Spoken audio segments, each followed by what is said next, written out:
प्रभु यीशु मसीह का अति पवित्र नाम का महिमा हो आणि प्रभु येशू ख्रिस्ताच्या अति पवित्र नावाचा गौरव असो।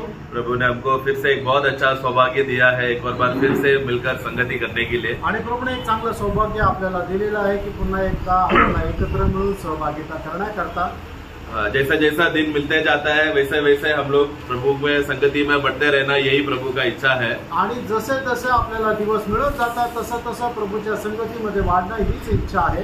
तो ऐसा आज फिर से इसके लिए प्रभु ने हमको अच्छा अवसर दिया है कि प्रभु का उस संगति में फिर से हम लोग आकर एकत्र होकर हम बढ़े। आणि प्रभूने आपल्याला अजून एक संधी दिलेली आहे की प्रभूच्या संगतीमध्ये आपण एकत्र येऊन अधिक वाढावं।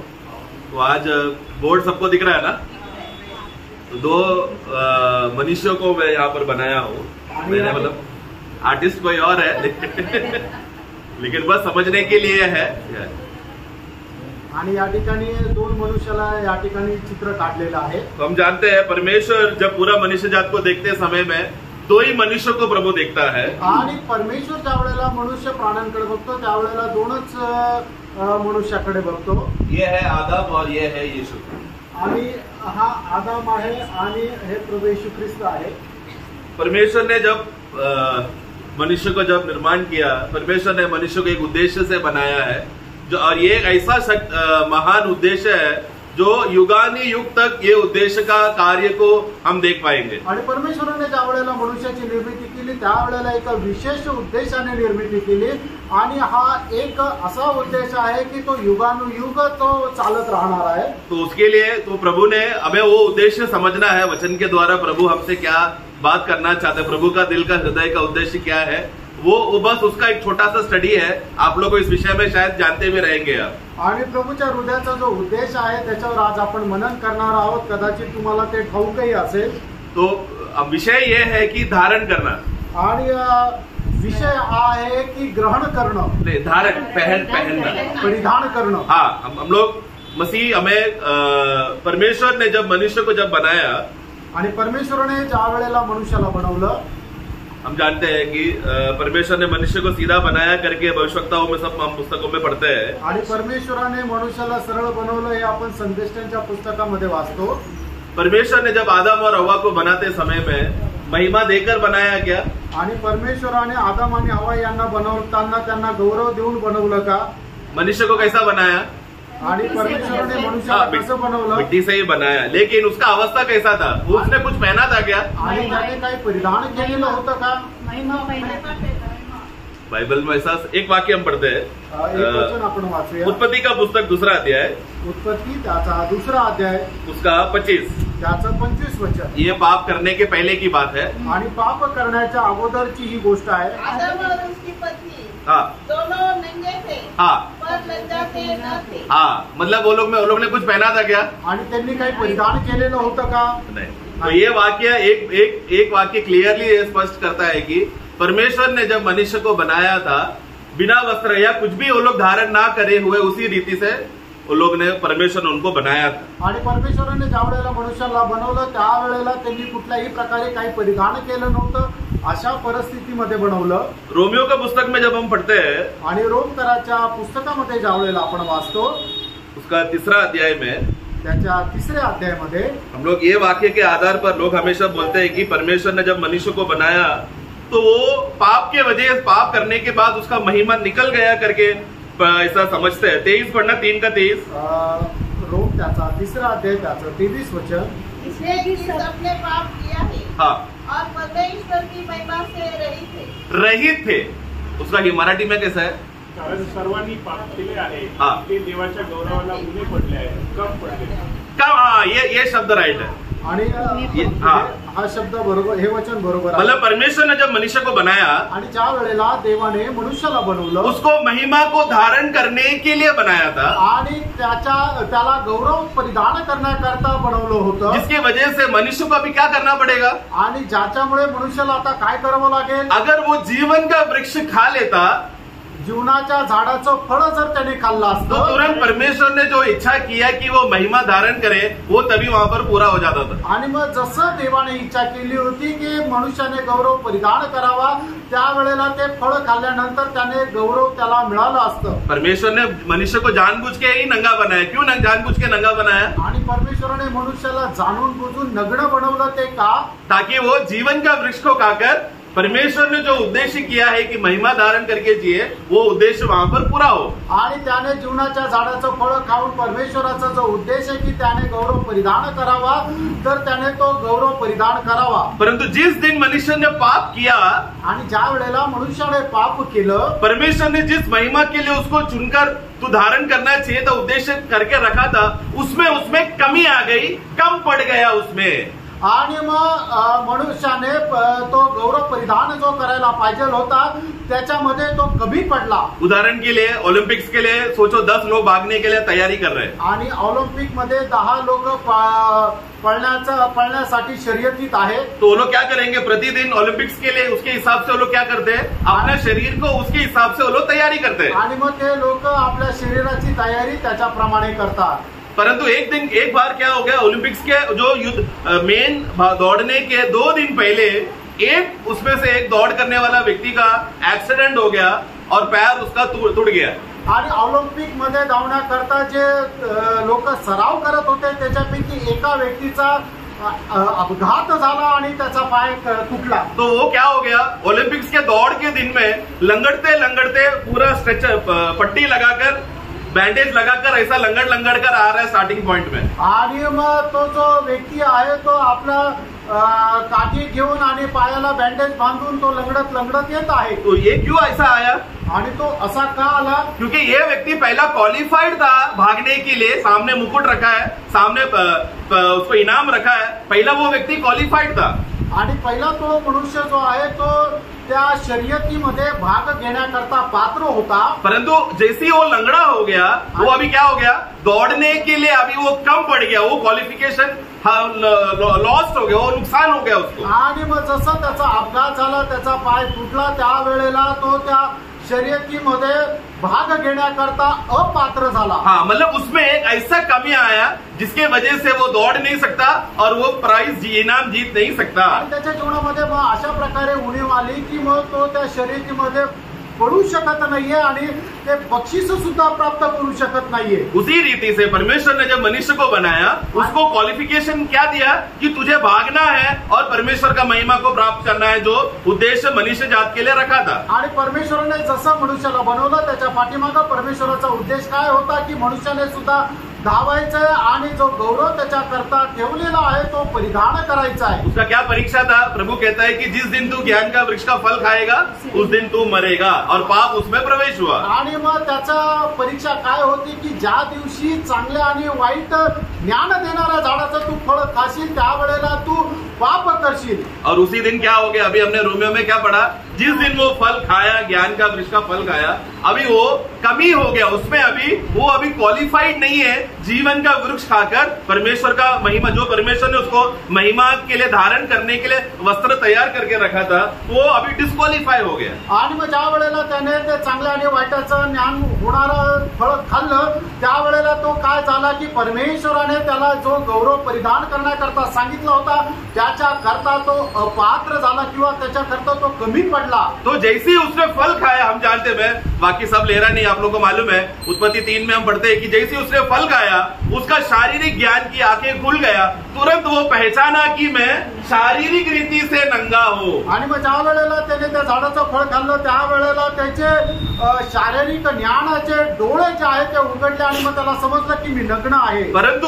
उस फल खाने की वजह से तुरंत उसके अंदर अभी उसका अवस्था क्या हो गया, उसका हम लोग रोमियो का पुस्तक 5 का 19 पढ़ेंगे। रोम त्याचा 5 अध्याय 19 वचन। क्योंकि जैसा एक मनुष्य की आज्ञा न मानने से हाँ। बहुत लोग पापी ठहरे, बस नहीं, बस एक मनुष्य का गलती के वजह से, अज्ञानता के वजह से मनुष्य जात का क्या हो गया, अभी वो पापी ठहराया गया है। आणि एका मनुष्याने आज्ञा न पालन केल्या कारणाने सर्व मनुष्य जे आहे ते पापी झाले। हाँ, ये कौन ठहराया है ये पापी है करके? आणि मग त्यांना पापी असं कोणी ठरवलं? हाँ, मतलब परमेश्वर जब देखते समय में सारा मनुष्य क्या हो गया अभी? तो अभी ये मनुष्य, अभी ये आदम का अभी ये क्या हो गया, ये पूर्ण रीति से अभी भ्रष्ट हो चुका है।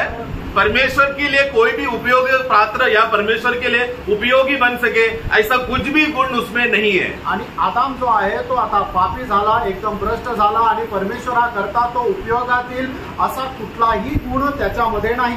अभी आदम और हव्वा से जो भी वंश आएगा उनका अवस्था क्या है? आणि आदाम आणि हवा यांच्यापासून जो येणारा वंश त्यांची अवस्था काय आहे? पापी है, मतलब दो प्रकार का पाप है, एक जन्म का पाप और एक कर्म का पाप। आणि पाप जे आहे ते दोन प्रकार आहे, एक म्हणजे जन्माचा पापी आणि दुसरं म्हणजे कर्माचा पापी। तो आदम और हव्वा में से अभी जितने भी वंश आएंगे वो लोग सब कैसे हैं? हाँ, और वो जन्म से पापी होने की वजह से उनका कर्म भी कैसा है? पाप का ही स्वभाव है। आणि आदाम आणि हवेपासून येणारे जे वंशज आहेत ते काय राहतील? ते जन्माचे पापी राहतील आणि मग त्यांचं कर्म जे आहे ते सुद्धा पापाचं राहील। तो यीशु मसीह जब जन्म लिया वो कैसा था? आणि ज्या वेळेला प्रभू येशू ख्रिस्ताचा जन्म झाला त्यावेळेला तो कसा होता? क्या मरियम ने योसेफ को जानकर या पुरुष और स्त्री के संबंध से यीशु का जन्म हुआ है क्या? आणि प्रभू येशू ख्रिस्ताचा जन्म स्त्री आणि पुरुष यांच्या संबंधाच्या द्वारे झाला आहे का? नहीं, क्योंकि सिर्फ मरियम का खाली गर्भ का पात्र इस्तेमाल किया गया था, लेकिन प्रभु जो शरीर लेने के लिए जो बीज, वो बीज कहाँ से आया? वो स्वर्ग से आया। पवित्र आत्मा जब उसके ऊपर प्रदान किया तो वो पवित्र कहलाए जाने वाला वंश ठहराया गया। इस ऐसा मनुष्य है यीशु मसीह। आणि मग ज्या वेळेला प्रभू येशू ख्रिस्ताचा जन्म झाला त्यावेळेला मरियमचा फक्त गर्भ जे आहे त्याचा उपयोग करण्यात आला, पण त्याच्यामध्ये जे बीज पेरण्यात आलं ते कुठून आलं तर ते पवित्र आत्म्याच्या द्वारे आलं। तो अभी ये मनुष्य को अभी क्या करना पड़ेगा अभी? आणि मग आता या मनुष्याला काय करावं लागेल? इस मनुष्य के समान बनेगा तो ही वो परमेश्वर को भाने वाला, परमेश्वर को प्रसन्न करने वाला अवस्था में वापस बन सकता है। आणि जुना मनुष्य आदाम जो पापामध्ये होता त्याला जर मग दुसरा आदाम प्रभू येशू ख्रिस्ताप्रमाणे जर व्हायचं आहे तर मग त्याला काय करावं लागेल? तो ही वो व्यक्ति वापस परमेश्वर के उद्देश्य का प्रसन्न होने वाला मनुष्य बन पाएगा।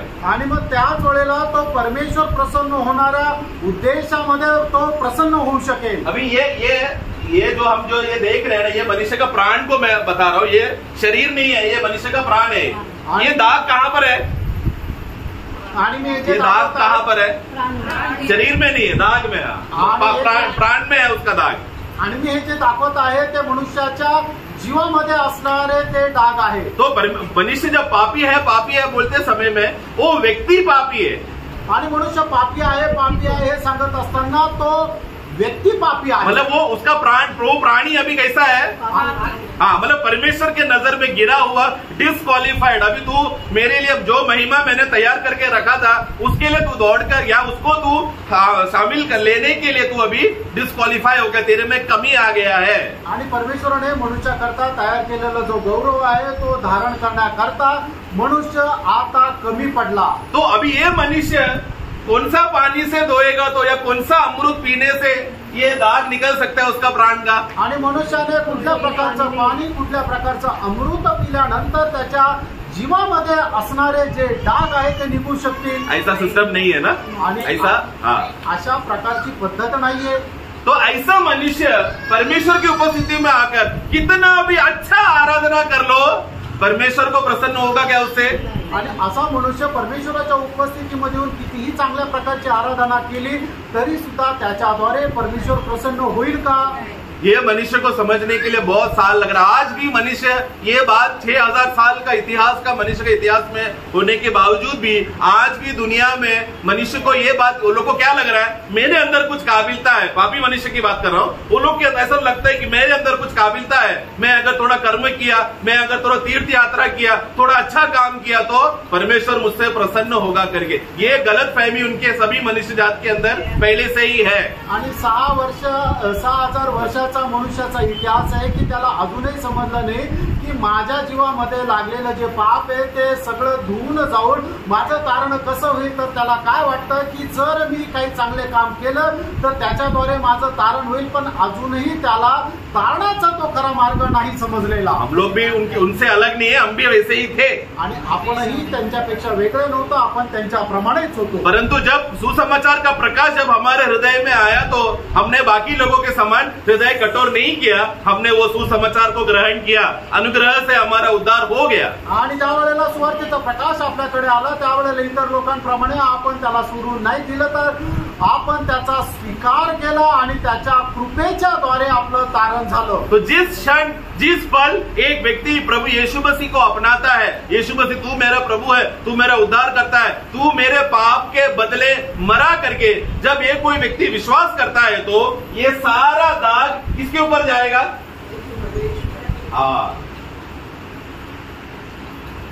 आणि मग ज्या वेळेला एखादा व्यक्ती या गोष्टीचा स्वीकार करतो की माझ्या पापाकरता प्रभू येशू ख्रिस्त आला, माझ्याकरता तो मेला आणि त्याला प्रभू म्हणून ज्या वेळेला तो स्वीकारतो त्यावेळेला त्या मनुष्याचे जे काही डाग आहे ते सगळे कोणाकडे ट्रान्सफर होतील? प्रभु यीशु ख्रिस्ताकडे. तो ये क्रूस का सबसे बड़ा कार्य को हमें समझना है. यीशु मसीह हमारा सारा पाप का दागों को, हमारा बोझ को, सब रीति का जो भी पाप के संबंध था वो सब पापों को, सब पाप संबंधित बातों को कल यीशु मसीह के ऊपर डाला गया है. आणि प्रभू येशू ख्रिस्ताच्या या गोष्टी आपण समजून घ्यायच्या की आपल्या जीवनामध्ये असणारे सर्व प्रकारचं जे पाप आहे, जे काही डाग आहे ते प्रभु येशू ख्रिस्तावर टाकण्यात आलं. तो परंतु ये तो यीशु मसीह के आने के बाद की बात है. पहला कैसा था लेकिन? आणि हे सगळं प्रभू येशू ख्रिस्ताच्या जन्मानंतरची गोष्ट. अगोदर कसं होतं? पुराने नियम में इसलिए परमेश्वर ने मूसा के द्वारा व्यवस्था दिया गया था. आणि म्हणूनच जुन्या करारामध्ये परमेश्वराने मोशेच्या द्वारे व्यवस्था दिली होती. उस व्यवस्था को देखकर वो लोग प्रति समय में अगर वो लोग बलि करते थे तो क्या हो जाता था?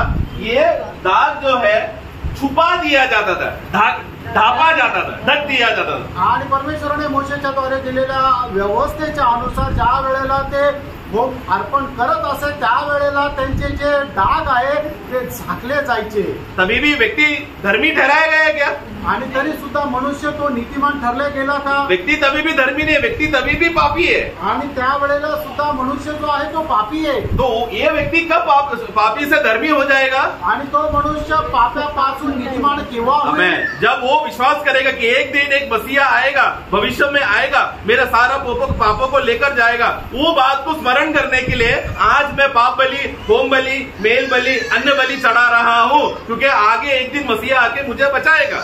आणि मग ज्या वेळेला तो व्यक्ती या गोष्टीवर विश्वास ठेवेल की माझ्या पापाकरता येणाऱ्या दिवसामध्ये प्रभू येशू ख्रिस्त घेईल आणि तो माझे पाप आपल्या स्वतःवर घेऊन वधस्तंभावर मरेल आणि त्याचा एक नमुना होऊन तो होम अर्पण करेल. परंतु मनुष्य ने क्या किया? जैसे जैसे ये बात समझना चाहिए था, ये बात भूलते भूलते वो लोग खुद से स्वयं धार्मिकता का काम करने के लिए शुरू हो गया. आणि मनुष्याने हे समजून घ्यायला पाहिजे होतं, पण या गोष्टी तो विसरून गेला आणि स्वतःच नीतिमत्व प्रस्थापित करण्याकरता स्वतःच्या सामर्थ्यामध्ये तो कार्य करू लागला. रोमियो का पुस्तक 8 का उसका 3 पढ़ेंगे.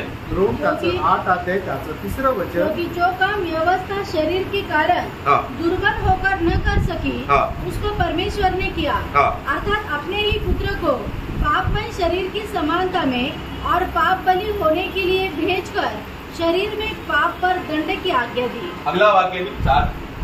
इसलिए कि व्यवस्था की विधि हमें जो शरीर के अनुसार नहीं वरन आत्मा के अनुसार चलते हैं पूरी की जाए.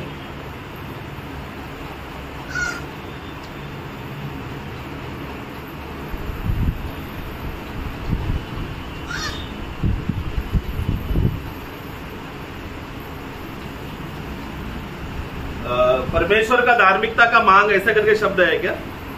8 का 4 में. ये मराठी में पढ़ना, मराठी में पढ़ो. 8 का 4. Righteous requirement of the law. जे आपण गैर स्वभावाप्रमाणे नव्हे तर आत्म्याप्रमाणे चालतो ते आपल्यामध्ये नियमशास्त्राने लावून दिलेले नियमशास्त्र लावून दिलेले आचरण पूर्ण तो आचरण मतलब परमेश्वर ने जब मूसा के द्वारा व्यवस्था दिया था उस व्यवस्था में परमेश्वर का एक धार्मिकता का मांग मनुष्य जात से मांगा. आणि मग ज्या वेळेला परमेश्वराने मोशेच्या द्वारे नियमशास्त्र दिलं होतं त्यावेळेला मनुष्याची नीतिमत्वाची मागणी त्या ठिकाणी करण्यात आली। सिर्फ मूसा से ही नहीं, आदम को भी परमेश्वर ने सिखाया था, तू अभी कैसा, अभी मेरे उपस्थिति में कैसा आराधना करेगा, मेमने को बलि करके उस बलिदान करना, उसी रीति से मैं तुझे न्याय नहीं करूंगा, बल्कि उस बलि में तुझे मैं छुपा के रखूंगा। आणि मग फक्त मोशेस नाही, परमेश्वराने आदामापासून त्यांना सांगण्यात आलं होतं की आता तुला कसं आराधना माझी करायची आहे, की तू होम अर्पण करून माझी आराधना करायची आहे, की ज्याच्यामध्ये तुला मी ते लपून ठेवेल। तो वो बलि करने के टाइम में उसके अंदर क्या छुपा है? परमेश्वर का धार्मिकता। आणि मग ज्या वेळेला मनुष्य होम बलि करू लागला त्याच्यामध्ये काय लपलेलं आहे तर देवाचं नीतिमत्व। परमेश्वर का धार्मिकता मतलब ये एक ऐसा स्टैंडर्ड है जो मनुष्य जात को, पापी मनुष्य को करेगा तो वो परमेश्वर की उपस्थिति में ठीक रीति से स्वीकारा जाने वाला पात्र बन सकता है। उसका लिए एक रास्ता है परमेश्वर का धार्मिकता। आणि परमेश्वराचं नीतिमत्व म्हणजे काय आहे की मनुष्याने परमेश्वराकरता ज्या वेळेला होम अर्पण करतो त्या वेळेला परमेश्वराच्या समोर मनुष्य उपस्थित होऊ शकतो। परंतु इसमें प्रॉब्लम है, आणि याच्यामध्ये सुद्धा एक समस्या आहे। परमेश्वर का धार्मिकता में प्रॉब्लम नहीं है, जिस मनुष्य जो पालन करना चाहिए वो मनुष्य में प्रॉब्लम है। आणि परमेश्वराच्या नीतिमत्वामध्ये समस्या नाहीये, तर मग ज्या मनुष्याने ते स्वीकार करायला पाहिजे त्याच्यामध्ये प्रॉब्लेम है। हमने 8:3 में क्या पढ़ा? मनुष्य दुर्बल होने की वजह से ये मांग को कभी भी पूरा नहीं कर सकता। आणि शरीराने मनुष्य दुर्बल असल्या कारणाने तो हे नीतिमत्व कधीही पूर्ण करू शकत नव्हता। यही सेम बात है हम लोग भजन संगीता 49 में पढ़ते समय, आप लोग को वाक्य मालूम है क्या एक भाई दूसरा भाई को प्राण का छुटकारे के लिए कुछ दाम दे सकता है क्या? छुड़ौती का दाम दे सकता है क्या? आणि स्तोत्र 49 मध्ये म्हटलेलं आहे की एक भाऊ आपल्या दुसऱ्या भावा संबंधाने, त्याच्या तारणा संबंधाने परमेश्वराला काही किंमत देऊ शकतो का? असंभव, अशक्य, ये नहीं हो सकता। हे नाही होऊ शकत। ये क्यों नहीं हो सकता? हे का नाही होऊ क्योंकि शकत? मनुष्य पापी है, उसका जो भी कर्म वो करने जाएगा उसका सारा कर्म श्रापित रीति से होगा, पवित्र रीति से नहीं होगा। आणि मनुष्य पापी आणि तो करणारा कुठल्याही प्रकारचं काम जे आहे ते पापामध्ये रूपांतर होईल, पवित्रतामध्ये रूपांतरित होणार नाही। शरीर से किया बोलकर अशुद्ध है वैसा नहीं, वो व्यक्ती अंदर से पापी है, अंदर से वो भ्रष्ट है।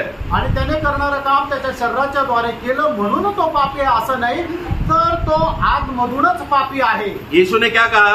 यीशु ख्रिस्ताने काय म्हटलं? तुम लोग कुछ खाना खाने के बाद वो बाहर से अंदर गया इसलिए तुम लोग अशुद्ध हो जाओगे, ऐसा नहीं है। लेकिन तुम्हारे अंदर एक अशुद्धता है, डाह, हिंसा करने का स्वभाव, भेदभाव, नफरत, ये वो व्यक्ति को भ्रष्ट करता है, वो बात को अशुद्ध करता है।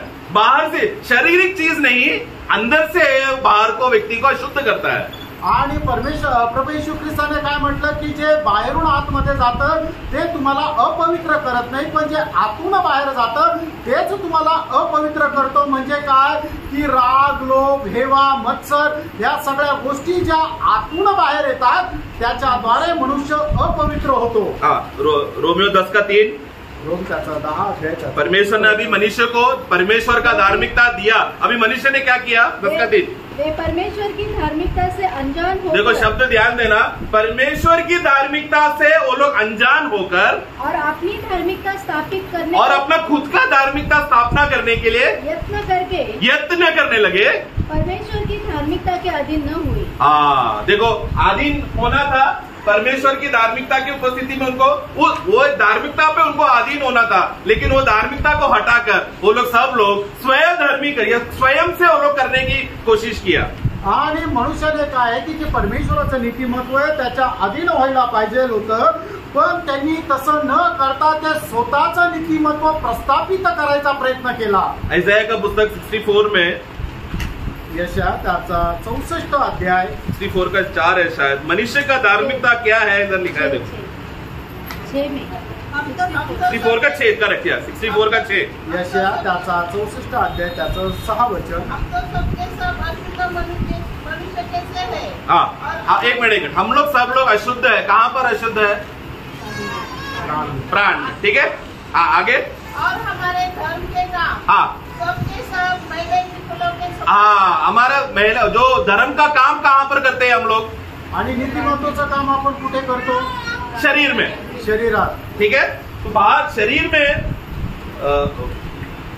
अभी तो क्या हो गया, देखो वहां पर वो उधर एक वस्त्र के बारे में बोला है, मनुष्य का चितड़ों के मनुष्य जो भी अभी धार्मिकता का काम करेगा वो एक चितड़े वस्त्र के समान है। आणि मनुष्य आपल्या सामर्थ्याने जे काही नीतिमत्वाचं काम करेल ते परमेश्वरासमोर ओंगळ आहे किंवा घाणेरड्या कपड्याप्रमाणे आहे। ये सारे मनुष्य का कर्म बुरा क्यों है, अशुद्ध क्यों है? क्योंकि वो व्यक्ति अंदर अशुद्ध है, इसके लिए। आणि सर्व मनुष्याचे काम जे आहे ते घाण का आहे, अपवित्र का आहे?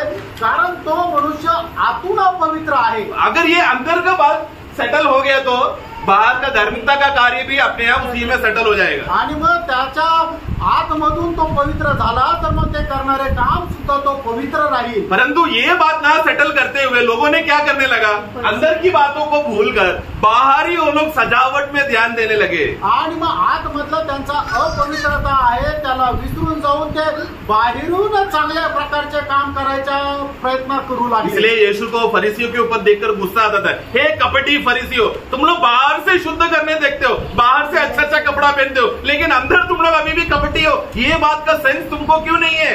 आणि म्हणून शास्त्री आणि पुरुषांना बघितल्यानंतर प्रभू येशू ख्रिस्ताने अशा प्रकारे म्हटलं, हे कपटी आणि शास्त्री पुरुषांनो तुम्ही काय करतात की ते बाहेरचं रूप पाहतात आणि बाहेर लोकांना दाखवण्याकरता सगळं काही कार्य करतात, पण तुमच्या आतमध्ये असणारं जे अपवित्रता आहे त्याच्याकडे तुम्ही लक्ष देत नाही। 4000 साल परमेश्वर ने मनुष्य आदम के वंश को मौका देते रहा कि तुम लोग समझो, मैंने तुमको व्यवस्था दिया है, धार्मिकता का मान दिया है, लेकिन तुम लोग ये नहीं कर सकते हो।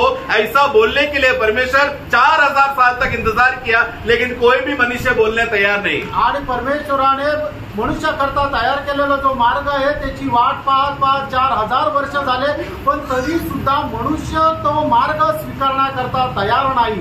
उनको क्या लग रहा है, त्यांना काय वाटतंय, हम ये धार्मिकता का काम करेंगे इस हालत में, पापी हालत में। आणि त्यांना असं वाटतं की आतमध्ये असणारा पाप आतमध्ये ठेवून बाहेरून आम्ही नीतिमत्वाचं काम करू। और जितना वो लोग नीतिमत्व का काम करते जा रहे हैं उतना उनका वस्त्र मैला होते जा रहे हैं। उन्होंने जो पहना हुआ धार्मिकता, उनको जो वस्त्र उनको लग रहा है वो खुद वो लोग ने पहन लिया धार्मिकता का वस्त्र, वो लोग एकदम मैला हुआ चितड़ा मेले के समान है। आणि मग त्यांच्या दृष्टीने ते करणारं जे नीतिमत्वाचं काम आहे ते जेवढं जास्त करत जाईल तेवढं जास्त ते आंतरिक मलिन होत जातील। तो इसके लिए हमें अभी इसके लिए एक ऐसा मनुष्य आना पड़ेगा जो कौन है, जिसमें पाप नहीं, निष्पाप है और कर्म करने के टाइम में भी पाप उत्पन्न ना हो, ऐसे एक मनुष्य रहना चाहिए। वही परमेश्वर का धार्मिकता का मांग को पूरा कर सकता है। आणि परमेश्वराचा नीतिमत्व कोण पूर्ण करू शकतो की जो जन्मामध्ये त्याचा पाप नाही आणि त्याच्या कर्मामध्ये सुद्धा पाप नाही। हाँ देखो, मनुष्य का अवस्था को समझना प्रियो, हम लोग इतने गिरे हुए हैं कि हमारा सोच विचार भी भ्रष्ट है, हमारा कर्म भी भ्रष्ट है। आणि मनुष्याची अवस्था समजून घ्या प्रियानो, आपले विचारही भ्रष्ट है, आपलं कामही भ्रष्ट आहे। आप लोग को वाक्य मान उत्पत्ति 6 में हम पढ़ते हैं कि मनुष्य का विचार निरंतर बुरा ही है। आणि मनुष्याच्या मनामध्ये जे काय निर्माण होतं ते सगळं वाईटच आहे। उत्पत्ती त्याच्या 6 अध्यायामध्ये आपण पाहतो। एक सवाल मैं आपको पूछना चाहता हूँ, एक प्रश्न मी तुम्हाला विचारू इच्छितो। सोचो, एक आदम से एक मनुष्य जन्म लिया आणि बघा, एका मनुष्याचा जन्म आदामाच्या द्वारे झाला। उसने जिंदगी में कभी झूठ नहीं बोला है, कभी खून नहीं किया, कोई भी प्रकार का पाप का कर्म भी नहीं किया और वो बुरा विचार भी नहीं किया। ऐसा व्यक्ति धर्मी है क्या? आणि एक असा मनुष्य आहे की ज्याने आपल्या जीवनामध्ये कधीही पाप केलं नाही, खोटं बोललं नाही, खून केला नाही, चोरी केली नाही, तरी सुद्धा असा मनुष्य परमेश्वराच्या दृष्टीने पवित्र आहे का? उसने एक भी पाप का कर्म नहीं किया, स्वर्ग जाएगा ना? आणि त्याने आपल्या जीवनाच्या द्वारे, कृतीच्या द्वारे किंवा विचारांच्या द्वारे एकही पाप केलं नाही तरी तो स्वर्गात जाईल का? नहीं। स्वर्ग जाने के लिए क्या होगा? तो भी वो व्यक्ति अंदर के क्या है? हाँ, अंदर वो व्यक्ति तभी भी पापी है, उसका अभी भी वो मलिनता हटा नहीं है। बाहर उसने कितना भी अच्छा काम कर दिया हो, अंदर तभी भी वो मलिन है, स्वर्ग जाने के लिए तभी भी योग्य नहीं है। आणि बाहेरून त्याने कितीही चांगलं काम केलं तरी सुद्धा तो आंतरिक जो आहे तो पापी आहे आणि असा पापी मनुष्य स्वर्गामध्ये जाण्याकरता योग्य नाही। ये सवाल आप कैथलिक लोग को जाके पूछो या कोई और संगठन के लोगों को पूछो, लोग बोलते हैं हाँ ना, हम लोग तीर्थ यात्रा कर सकते हैं, हम लोग थोड़ा मंत्र जपेगा तो हम लोग शुद्ध हो जाएंगे, ये लोग ऐसा जवाब देते हैं। आणि मग तुम्ही रोमन कॅथलिक लोकांना विचारा किंवा बाहेरच्या लोकांना विचारा, ते म्हणतात की हो आम्ही तारण प्राप्त करण्याकरता तीर्थ यात्रेला जाऊ किंवा दान धर्म करू किंवा सत्कृत्य करू, अशा प्रकारे ते म्हणतात. एक वाक्य हम पढ़ेंगे, रोमियो का पुस्तक 5:14. रोम त्याचा 5 अध्याय 14 वचन. आदम से लेकर, हाँ थोड़ा धीरे पढ़ना. हाँ, आदम से लेकर मूसा तक मृत्यु ने हाँ उन लोगों पर भी राज्य किया. मृत्यु ने उन लोगों के ऊपर भी राज्य किया. इन्होंने उस आदम जो हाँ उस आने वाले का चिन्ह है, हाँ ये अपराध के समान पाप न किया. देखो, मृत्यु किसके ऊपर है भी है? सिर्फ आदम से लेकर मूसा तक नहीं, बल्कि उन सभी लोगों पर है जिन्होंने कर्म, कोई गलत काम नहीं कर्म भी नहीं किया हो, लेकिन तो भी उनके अंदर मृत्यू निवास करता है करके ये वचन एकदम स्पष्ट है. आणि हे वचन आपल्याला एकदम स्पष्ट सांगतं की मरणाची सत्ता कोणावर आहे, तर आदामापासून आतापर्यंत जन्मलेल्या सर्व लोकांवर आहे. त्यांनी भलेही बाहेरून कुठल्या प्रकारचं पाप केलं नसेल तरी सुद्धा त्यांना मरण आहे. तो ऐसा हालत में जब मनुष्य जात का अवस्था को देखकर परमेश्वर को मनुष्य के ऊपर तरस आकर उन्होंने अपना एक लौता पुत्र को सही समय पर भेजकर मनुष्य जात को बचाया. आणि मग अशा प्रकारे मनुष्याची अवस्था बघून परमेश्वराला मनुष्यावर कळवळ आला आणि मग त्याने आपला एकुलता एक पुत्र मनुष्य जातीला वाचवण्याकरता पाठवला. हमने रोमियो 8:3 में पढ़ा, वो किसने किया? मनुष्य ने नहीं, परमेश्वर ने किया. उन्होंने अपने एकलौता पुत्र को भेजकर हमें वो छुटकारा का कार्य किया.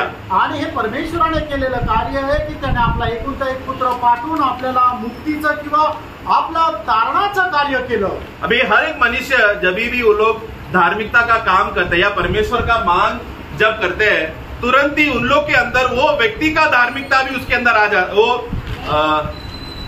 ऐसा मैं बोलूं, वो हर एक व्यक्ति भले यीशु क्यों ना हो या हम मनुष्य क्यों ना हो, जब हम लोग हमारा धार्मिक प्रभु में आने के बाद हम लोग जब धार्मिकता का काम करते हैं, वो धार्मिकता का काम हमारा है करके गिना जाता है. आणि प्रभू मध्ये आल्यानंतर किंवा तारण प्राप्त झाल्यानंतर आपण करणारं कुठल्याही प्रकारचं नीतिमत्वाचं जे काम आहे ते आपण केलेलं काम असं समजलं जातं.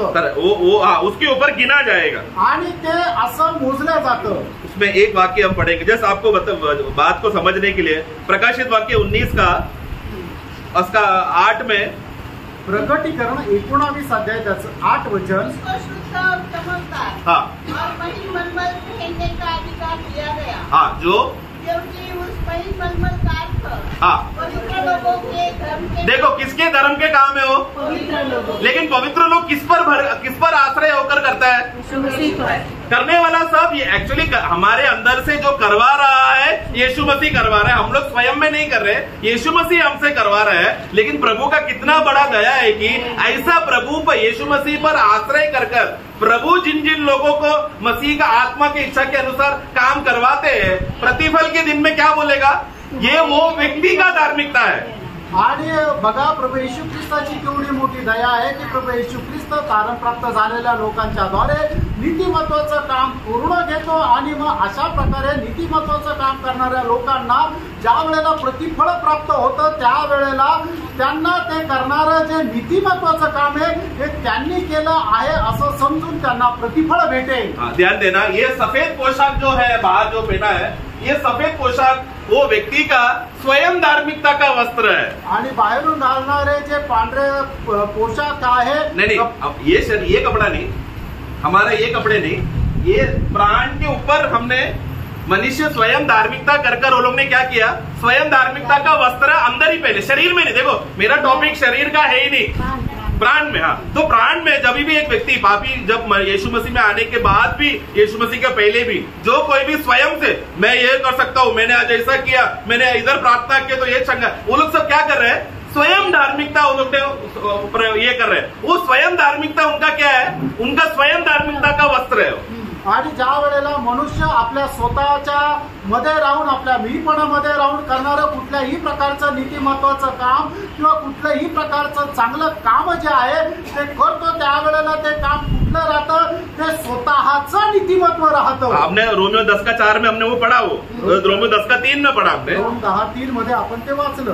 वो लोग ने क्या करने लगा? स्वयं का धार्मिक, खुद की धार्मिकता स्थापना करने लगा. मतलब वो लोग कहाँ पर पहन रहे? अपना प्राण में. देखो जब तक एक व्यक्ति का प्राण नंगा रहेगा, ये अभी व्हाइट मैंने पोशाक बनाया ना, अगर ये व्हाइट पोशाक किसके पास भी नहीं है, वो लोग परमेश्वर के सामने खड़ा नहीं रह सकते। आणि ज्याच्याकडे पांढरे कपडे नाहीये ते परमेश्वरासमोर उभे राहू शकत तो प्राण को ढकने के बाद ही वो व्यक्ती क्या कर सकता है, परमेश्वर की उपस्थिति में आकर आराधना भेंट जो भी है कर सकते हैं। आणि जो कोणी आपला जीव त्या पांढऱ्या कपड्याने परिधान करतो तोच परमेश्वराच्या सम्मुख येऊन त्याची आराधना करू तो शकतो। आदम और हव्वा को जब परमेश्वर ने एक मेमने का चमड़े का वस्त्र पहनाया, वो एक छाया है। वो क्या छाया है कि मैं तुम्हारे प्राण में जो पापी मनुष्य जो तू बन चुका है उसको मैंने ढक दिया है, वो छाया है वो। आणि परमेश्वराने आदाम आणि हव्वाला त्यांना चामड्याचे वस्त्र परिधान करण्याकरता दिले। ती छाया काय आहे तर मी तुमचा जीव जो आहे तो तुम्ही पापी झालेले होते, तर तुमचा जो प्राण आहे तो मी तो झाकलेला आहे। तो अभी आदम के बाद जितने भी मनुष्य जन्म लेंगे उनको अपने प्राण में क्या करना पड़ेगा, ऐसा वस्त्र पहनना पड़ेगा ताकि परमेश्वर की उपस्थिति में आकर योग्य रीति से भेंट कर सकते, आराधना कर सकते, समर्पण कर सकते। परमेश्वर को बहाने वाला बात करना है तो उसका प्राण को ढकना पड़ेगा, नहीं तो वो पापी है। आणि म्हणूनच आदामाच्या पिढीमध्ये जन्मलेल्या लोकांना काय आहे की आपला जीव जो आहे तो अशा प्रकारे झाकावा लागेल की जेणेकरून ते परमेश्वराच्या उपस्थितीमध्ये येऊन परमेश्वराची आराधना करू शकतील। जर त्यांनी आपला जीव झाकला नाही तर मग ते परमेश्वराच्या उपस्थितीमध्ये पापी आहे। तो हर एक मनुष्य भी क्या करना चाहिए, इसलिए पुराने नियम में व्यवस्था दिया गया था आणि म्हणूनच जुन्या करारामध्ये व्यवस्था दिली होती। तो वो व्यवस्था के सामने आते समय में आबेल जैसा क्या बोलना है, ये मेमना योग्य है, मैं योग्य नहीं। कैन क्या बोला, मैं और मेरा बल योग्य है। ऐसा नहीं करके आबेल जैसा समर्पण करने वाला व्यक्ति जो भी रहेगा उन लोगों को तुरंत परमेश्वर क्या करेगा, उनका प्राण में परमेश्वर उनको एक धार्मिकता का वस्त्र पहनाकर उनको ढाप देगा। आणि मग आपण आबेलाप्रमाणे करायला पाहिजे की तो परमेश्वराच्या उपस्थितीमध्ये आला, एक कोकरा घेऊन आला आणि मग म्हटला की हा कोकरा योग्य आहे, मी योग्य नाही। पण कैनाने काय केलं की कैनाने म्हटलं की मी मोठा आहे, माझं सामर्थ्य आहे आणि त्याच्याद्वारे नीतिमत्व आहे। आणि मग अशा प्रकारच्या लोकांना परमेश्वर त्यांचा जीव जो आहे तो झाकून टाकणार नाही किंवा त्याच्या जीवाला कपडे परिधान करू देणार नहीं। तो ये समस्या को हल करने के लिए यीशु मनुष्य बनकर आया। आणि ही जी समस्या होती तिचं सोल्यूशन काढण्याकरता येशू ख्रिस्त मनुष्य होऊन आले। और यीशु मसीह ने क्या किया, परमेश्वर का जो भी धार्मिकता का मान था वो सबको उसने पूरा करके ये मान को खत्म कर दिया अभी। आणि मग प्रभू येशू ख्रिस्ताने काय केलं की त्याने परमेश्वराचं जे नीतिमत्व आहे ती जे सर्व नीतिमत्व त्याने आपल्या जीवनामध्ये पूर्ण केलं। हम लोग रोमियो 10:4 रोम त्याचा 10 अध्याय त्याचं 4 वचन, क्योंकि हर एक विश्वास करने वालों के लिए धार्मिकता के निमित्त मसीह व्यवस्था का अंत है। व्यवस्था का मतलब अभी परमेश्वर ने जो भी मान दिया ना मनुष्य को कि तुमको ये करो, सवेरे उठना, हाथ धोना, पैर धोना, ये सब कर आना, फिर मंदिर में आना, बलि करना, ये सब कर्म को और प्रभु ने बंद करके, परमेश्वर ने यीशु मसीह ने पूरा करके इसको खत्म कर दिया, अंत कर दिया। आणि प्रभू येशू ख्रिस्ताने काय केले की परमेश्वराची मनुष्य संबंधाने जे परमेश्वराचं नीतिमत्व पूर्ण करण्याची इच्छा होती ते सर्व काही प्रभू येशू ख्रिस्ताने स्वतः पूर्ण केलं। आणि मग त्याच्यानंतर ती परमेश्वराची ती नीतिमत्वाची जी मागणी होती ती रद्द केली। उसके बाद परमेश्वर ने ऐलान किया आणि त्याच्यानंतर परमेश्वराने अशा प्रकारे फतवा काढला, अभी मनुष्य तुझे अभी धार्मिकता का कर्म करने की जरूरत नहीं है। आणि आता हे मनुष्य तुला नीतिमत्वाचं कार्य करण्याची गरज नाहीये। अभी तुझे एक व्यक्ति पर विश्वास करना जरूरी है। आता तुला फक्त एका व्यक्तीवर विश्वास करणं गरजेचं आहे। अभी ये व्यक्ति अभी कौन है, ये व्यक्ति अभी कौन है, आणि आता हा मनुष्य कोण आहे, व्यक्ति स्वयं ही कौन बन गया, आणि तो जो व्यक्ती आहे तो स्वतः कोण झाला। उसको कलर चेंज करता हूं। अभी ये धार्मिकता, ये पिंक कलर है, ये परमेश्वर यीशु मसीह ने ये पूरा करने के बाद यीशु मसीह स्वयं अभी परमेश्वर का धार्मिकता बन गया। आणि प्रभू येशू ख्रिस्ताने परमेश्वराचं नीतिमत्व पूर्ण केल्याच्या द्वारे स्वतः प्रभू येशू ख्रिस्त तो नीतिमत्व असा झाला। परमेश्वर का धार्मिक, यीशु धर्मी नहीं बना, यीशु धर्मी है लेकिन परमेश्वर का धार्मिकता। आणि प्रभू येशू ख्रिस्ताने परमेश्वराचं नीतिमत्व पूर्ण केल्याच्या द्वारे स्वतः प्रभू येशू ख्रिस्त परमेश्वराचं नीतिमत्व झाला। उदाहरण के लिए यहाँ पर फैन रखा है ना, आणि या ठिकाणी फॅन लावले. अभी मैंने एसी डाला तो फिर फैन का जरूरत है क्या? आणि मग मी एसी लावला तर मग फॅनची गरज आहे का? क्षमा करना, मैं बहुत चीप एग्जांपल दे रहा हूँ, क्षमा. तो फैन का भी जरूरत नहीं होकर फैन हटाकर फैन का जगह एसी ले लिया. आणि मग आता फॅनची गरज नाहीये, फॅन काढून टाकला आणि मग एसी लावला. है कि नहीं? उसी रीति से परमेश्वर का धार्मिकता एक बात था, वो एक कर्म से बातों को पूरा करना था, लेकिन उसको परमेश्वर ने हटाकर यीशु मसीह ने बातों को पूरा करके उसके बदले अभी कौन है? एक व्यक्ती स्वयं, वो व्यक्ती खुद येशू मसीह आहे. आणि परमेश्वराचं जे नीतिमत्व आहे ते कर्माच्या द्वारे पूर्ण करायला पाहिजे होतं, पण ते मनुष्य पूर्ण करू शकत नव्हता.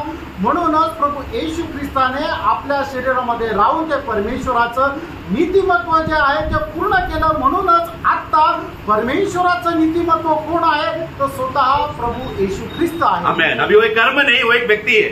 आणि तो एक काम नाहीये, तर तो एक व्यक्ती आहे. लेकिन आप लोग को एक बात मैं पूछना चाहता हूँ, आप लोगों को याद रहेगा, हर एक व्यक्ति जब भी धार्मिकता का काम करेगा, वो धार्मिकता वो व्यक्ति के लिए भी गिना जाता है.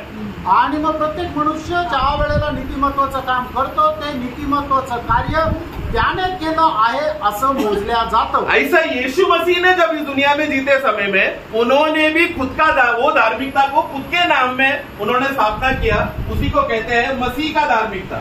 आणि मग तसंच प्रभू येशू ख्रिस्ताने या जगामध्ये राहत असताना जे परमेश्वराचं नीतिमत्वाचं कार्य केलं त्याला म्हटलं जातं येशू ख्रिस्ताचं नीतिमत्व. ये दोनों अलग अलग बातें हैं. परमेश्वर का धार्मिकता अलग है, मसीह का धार्मिकता अलग है. आणि परमेश्वराचं नीतिमत्व वेगळं आहे आणि येशू ख्रिस्ताचं नीतिमत्व वेगळं आहे. मैं आपको एक सवाल पूछना चाहता हूँ. एक प्रश्न विचारू इच्छितो. जिस दिन हमारा नया जन्म हुआ आणि ज्या वेळेला आपला नवा जन्म झाला, हम लोग धर्मी हो गए ना, आपण नीतिमान झालो. कौन सा धार्मिकता हमारे अंदर आया? आणि आपल्यामध्ये कुठलं नीतिमत्व आलं? श्योर है क्या? ऐसे एक भी वाक्य नहीं है, असं एकही वचन नाहीये. दूसरा कोरिंथी 5:21 पढ़ो. दुसरे कोरिन्थीकरांचं पत्र 5:21 वचन वाचा. वो पाप से आज्ञा था, हाँ. उसी को उसने हमारे लिए पाप ठहराया. हाँ, यीशु मसीह को हमारे लिए पाप ठहराया कि हम उसमें होकर, उसमें हम यीशु मसीह में होकर परमेश्वर की धार्मिकता. किसकी धार्मिकता? परमेश्वर की धार्मिकता. मसीह का धार्मिकता लिखा है क्या? आणि ख्रिस्ताचे नीतिमत्व असं लिहिलंय का? जो कोई भी यीशु मसीह पर विश्वास करेगा, आणि जो कोणी प्रभू येशू ख्रिस्तावर विश्वास तो करेल, परमेश्वर क्या देख रहा है? आणि त्या ठिकाणी परमेश्वर काय पाहतो कि आहे? वो व्यक्ति अभी मसीह में आ गया है आणि तो मनुष्य आता ख्रिस्तामध्ये और आला वो व्यक्ति के अंदर परमेश्वर का धार्मिकता आ गया है. आणि त्या व्यक्तीमध्ये परमेश्वराचं नीतिमत्व आलंय. मतलब ये व्यक्ति अभी कहाँ पर है? आणि हा मनुष्य आता कुठे आहे? तो अभी हमारे अंदर जो ये सेल्फ धार्मिकता है वो हटकर अभी क्या हो गया? अभी परमेश्वर का धार्मिकता हो गया. आणि आपण प्रभूचा स्वीकार करण्याच्या अगोदर आपण करणारे जे काम होतं ते आपले स्वतःचं नीतिमत्व होतं. पण आपण प्रभूचा स्वीकार केल्यानंतर आपल्यामध्ये मग काय आलं? तर परमेश्वराचं नीतिमत्व आलं. अभी वो व्यक्ति प्रतिदिन प्रभु के आगमन आने तक वो क्या करना है? एक पवित्र जीवन, निष्कलंक जीवन, वचन के अनुसार का जीवन, आत्मा का समर्पण का जीवन. ऐसा जैसा जैसा वो जीते रहेगा उतना उतना उसका स्वयं का धार्मिकता मिटते जाएगा. आणि मग असा व्यक्ती जो आहे तो त्याच्यानंतर परमेश्वराचं नीतिमत्व परिधान केल्यानंतर त्याने काय करायचं? एक तर पवित्र, निष्कलंक, पाप विरहित असं जीवन जगायचंय, देवाच्या वचनाच्या अनुसार जीवन जगायचंय, पवित्र आत्म्याच्या मार्गदर्शनामध्ये जीवन जगायचंय. मग त्यावेळेला काय होईल? त्याचं मनुष्याचं जे नीतिमत्व आहे ते हळूहळू कमी होत स्वयं धार्मिकता, उसका स्वयं धार्मिकता हटते जाएगा और मसीह उसका धार्मिकता का संपूर्णता का मान पूरा होते जाएगा. आणि मग त्याचं स्वतःचं जे नीतिमत्व आहे ते कमी कमी होत जाईल आणि परमेश्वराचं नीतिमत्व आहे त्याच्यामध्ये वाढत वाढत जाईल. प्रभु का आगमन तक हमारे अंदर पूरा स्वयं धार्मिकता का जो गंदा वस्त्र जो हमने स्वयं धार्मिकता का पहन के रखा था उसको उतार कर फेंकना है, हमें उसको लेकर घूमना नहीं है. आणि प्रभूच्या आगमनापर्यंत आपण जे स्वतःच्या नीतिमत्वाचे कपडे परिधान केलेले आहेत ते सगळे आपण काढून फेकायचे, कारण ते घाणेरडे आणि ते आपण सांभाळून ठेवायचे नाही. वो नए नियम में उसको और एक शब्द बोला गया है, पूरा पुराना मनुष्यत्व। आणि त्याला नवीन करारामध्ये अजून एक शब्द बोललेला आहे की नवीन मनुष्यत्व नहीं, पुराना हमारा पुराना जुना मनुष्य। हाँ, पुराना मनुष्य को क्या करना, आणि जुना जो मनुष्य त्याला काय करायचंय, कपड़ा जैसा बोल रहा है ना, उतार कर डालो और मसीह को पहन लो। आणि मग आपण आपला जुना मनुष्य जो आहे तो उतरून टाकायचा आहे आणि ख्रिस्ताला परिधान करायचंय। जितना जितना हम लोग अपने स्वयं में हमारे शारीरिक कर्मों में हम लोग आश्रय करेंगे, उतना उतना हमारा पुराना मनुष्य बल पाते जाएगा। लेकिन ऐसा नहीं होना है।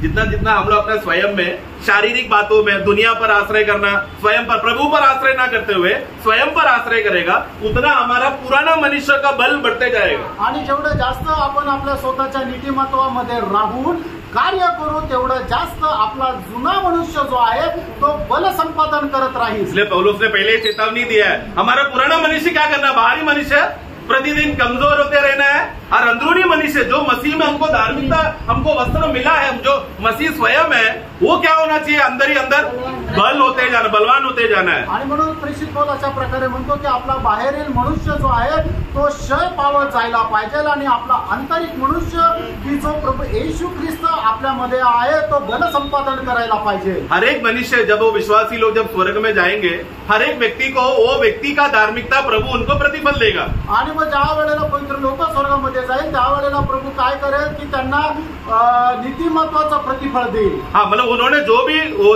हमने जो रेवलेशन 19 का 8 में हमने पढ़ा ना, हर एक विश्वासी पवित्र संतों को उन लोगों को एक नया वस्त्र दिया गया। वो कौन सा वस्त्र था, उन लोगों का धार्मिकता का काम। आणि मग आपण प्रकटीकरण 19 अध्याय त्याच्या 8 वचनामध्ये बघितलं ना की प्रत्येक पवित्र भक्त हे त्यांना एक नवीन वस्त्र देण्यात आले आणि ते नवीन वस्त्र म्हणजे काय आहे की पवित्र लोकांचे नीतिमत्वाचे कार्य। वो क्या है, उस दिन का विवाह का वस्त्र है वो। आणि त्या वेळेला ते त्यांचे लग्नाचे वस्त्र आहे। वो वस्त्र के अंदर हर एक विश्वासी का नया नाम लिखा रहता है। आणि त्या वस्त्रामध्ये प्रत्येक विश्वासणाऱ्याचं नवीन नाव लिहिलं जातं। वो वस्त्र हम दूसरों को दे सकते हैं क्या? आणि ते वस्त्र आपण दुसऱ्याला देऊ शकतो का? नहीं ना? नाही। श्योर है ना? खरं आहे ना? यस, नहीं दे सकते। नाही देऊ शकत। उसी रीति से मसीह ने जो अपना धार्मिकता खुद का, ये मसीह का धार्मिकता है, ये दूसरों को देने के लिए नहीं है, ये यीशु मसीह का स्वयं का है।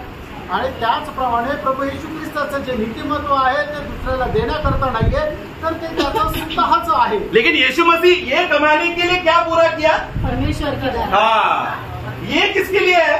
जो भी विश्वास करने वालों के लिए।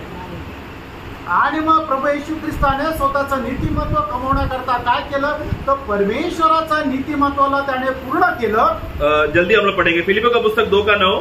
फिलिप्पीचं पत्र त्याचा 2 अध्याय त्याचं 9 वचन। हाँ, कारण परमेश्वर ने हाँ, उसको अति महान भी किया। हाँ, और उसको वह नाम दिया हाँ, जो सब नामों में श्रेष्ठ है। हाँ, यीशु मसीह के पास ये क्या 2 बातें किया ना? हाँ। एक है श्रेष्ठ नाम दिया और सबसे ऊंचा नाम दिया और उसको अति महान भी किया। बस बस बस, ये दोनों बातें यीशु के पास पहला था क्या? आणि ह्या दोन्ही गोष्टी अगोदर येशू ख्रिस्ताकडे होत्या का? जब वो परमेश्वर था, परमेश्वर में वो कौन है? सबसे महान है। ये परमेश्वर से महान कोई नहीं है। और सबसे ऊंचा नाम किसका है? परमेश्वर का नाम है कि नहीं? मतलब यीशु जब परमेश्वर रहते समय में उनके पास ऑलरेडी ये था, लेकिन यहाँ पर दिया है बोला है, मतलब ये यीशु ने कमाया है मनुष्य बनने के बाद। आणि मग ज्या वेळेला प्रभू येशू ख्रिस्त स्वर्गामध्ये परमेश्वर होता त्यावेळेला तो अति महान होता आणि सगळ्यात उंच त्याचं नाव होतं। पण या ठिकाणी आपण काय वाचतो की परमेश्वराने त्याला अति उंच केलं आणि सगळ्यात मोठं नाव दिलं। म्हणजे काय की प्रभू येशू ख्रिस्ताने ते आपल्या कर्माच्या द्वारे कमवलंय। आमेन। मतलब वो कर्म क्या था? आणि ते कर्म काय होतं? क्रूस का मृत्यू तक आज्ञाकारी रहना आणि वधस्तंभाच्या मरणापर्यंत आज्ञाधारकपणामध्ये राहणं। ऊपर का वाक्य में है वो, इसलिए मैं नहीं ले रहा। आणि त्या वचनामध्ये आहे म्हणून मी तुम्हाला नाही सांगत। तो क्रूस का मृत्यू तक आज्ञाकारी रहा तो यीशु मसीह के पास क्या आ गया? यीशु मसीह का धार्मिकता आ गया। आणि तो वधस्तंभाच्या मरणापर्यंत तो आज्ञा पालन करत राहिला म्हणून काय झालं की प्रभू येशू ख्रिस्ताकडे त्याचं स्वतःचं नीतिमत्व आलं। ये स्वयं का धार्मिकता जब परमेश्वर ने देखा तो परमेश्वर ने क्या किया? उसको मनुष्य रीति से सबसे ऊंचा नाम भी दिया और उसको महान, मतलब वो यीशु का प्रतिफल है। आणि मग ज्या वेळेला परमेश्वराने प्रभू येशू ख्रिस्ताचं नीतिमत्व पाहिलं, त्यावेळेला काय झालं की परमेश्वराने त्याला अति महान केलं आणि सगळ्यात मोठं नाव पण दिलं. हे प्रभू येशू ख्रिस्ताने कमवलेल्या गोष्टी आहेत. वो यीशु मसीह का पर्सनल है, आणि ते येशू ख्रिस्ताचं वैयक्तिक आहे. वो बांट नहीं सकता, आणि ते दुसऱ्याला देऊ शकत नाही. लेकिन दूसरों को देने के लिए यीशु क्या किया? आणि दुसऱ्याला देण्याकरता येशू ख्रिस्ताने काय केलं? परमेश्वर का जो धार्मिकता का मांग था, वो मांग को पूरा करने के बाद परमेश्वर ने क्या बोला? अभी तुम मनुष्य जात को कर्म करने की जरूरत नहीं है, मेरा व्यक्ति ही वो मांग है. आणि मग प्रभू येशू ख्रिस्ताने काय केलं की परमेश्वराचं जे नीतिमत्व आहे, त्याची जी मागणी आहे ती पूर्ण केली. आणि मग परमेश्वर काय म्हटला की आता मनुष्याला त्या नीतिमत्वाचं कार्य करण्याची गरज नाहीये, कारण माझा जो मनुष्य आहे तोच नीतिमत्व आहे. तो जिस दिन मैंने नया जन्म के द्वारा मसीह को मैंने धारण कर लिया, मैंने पहन लिया, उस दिन से क्या हो गया? मैं जो पापी वो करके जो दाग है, वो सारा दाग क्या हो गया? मिट गया. अभी मैं परमेश्वर के नजर में मैं पापी नहीं हूँ, मैं अभी धर्मी हूँ. आणि मग ज्या वेळेला आपण प्रभू येशू ख्रिस्ताचा स्वीकार केला, त्यावेळेला आपण जो जुन्या मनुष्यामध्ये पापी होतं ते सर्व प्रकारचे डाग जे आहेत ते पुसून टाकण्यात आले. आणि मग आता आपण परमेश्वराच्या समोर एक पापी नाहीये, तर आपण नीतिमान आहोत, पवित्र आहोत. तो जिस दिन हमारा नया जन्म होगा, नया जन्म होते समय में क्या होगा? हमारे अंदर ये नया पिंक कलर का वस्त्र आ जाएगा. आणि आपला ज्या वेळेला नवा जन्म होतो त्यावेळेला आपण एक परमेश्वराने दिलेले वस्त्र परिधान करतो. ये वस्त्र और कोई नहीं, मसीह स्वयं है.